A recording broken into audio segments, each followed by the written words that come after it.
We all want to understand the world better, right? And faster. Well, that's what we're doing here on the Deep Dive. Today, we're going deep on something that affects, well, everything. Risk. Yeah, risk, it's everywhere. Exactly. And we've got this really interesting risk doctor briefing note to guide us. Right. I think you'll find this one pretty thought-provoking. It really makes you think differently about risk, that's for sure.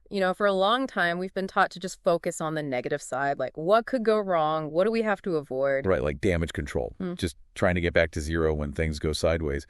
But this briefing note, it kind of throws out a challenge, doesn't it? Like, what if just focusing on dodging the bad stuff means we're, I don't know, missing out on something bigger? Exactly. Like we might be playing it too safe to actually get ahead.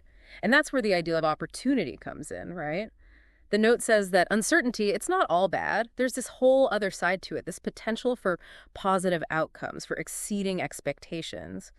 Okay, so our mission today is to figure out how these two sides of uncertainty, the threats and the opportunities, how they work together. Sounds good. So first things first, it seems like the very definition of risk is evolving, right? It's Yeah. not just about the downsides anymore. Yeah, it's almost like risk is becoming this more balanced concept, including both the threats and the opportunities. And if you want to do risk management well, you can't just focus on one side of the equation. You've got to look at the whole picture. Yeah. Now, there's this really interesting analogy the briefing note uses. I think it'll resonate with you. Health is not the absence of disease. Makes you think, right? Yeah, for sure. Just because you're not sick doesn't mean you're in peak condition. Exactly. And just like that, opportunity isn't just what happens when you eliminate threats. It's not just the leftovers, It's its own thing. But the note does say there are some connections, right? Like sometimes getting rid of a threat can open the door to something positive. Absolutely. It's like, imagine you've got a huge bottleneck in your supply chain. That's a threat, right? But what if you solve it? Now you've got the opportunity to offer faster delivery than your competitors. Right, turn a weakness into a strength. And then sometimes the potential upside and downside are kind of two sides of the same coin. Like if our productivity is way higher than expected, that's great. But if it's lower, that's a problem. Exactly. But now, this is where it gets really interesting. The briefing note talks about pure opportunities.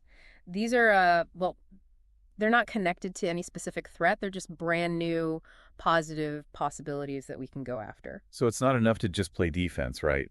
We need to be on the lookout for ways to improve, not just prevent things from going wrong. Be proactive.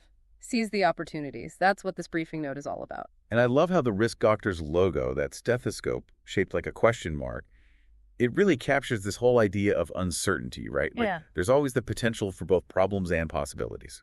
And the cool thing is we can diagnose both. There's contact info for the risk doctor in the note if you want to dig deeper. So the big takeaway today, risk isn't just about avoiding trouble. It's also about seeing and seizing those opportunities to move forward. And now, here's a question for you. Think about your own life, at work, at home, wherever. Where are you so focused on preventing negative outcomes that you might be missing out on something great? What would happen if you started actively looking for opportunities, in addition to managing the risks? It's something to think about. Definitely something to think about. Until next time. See you next time.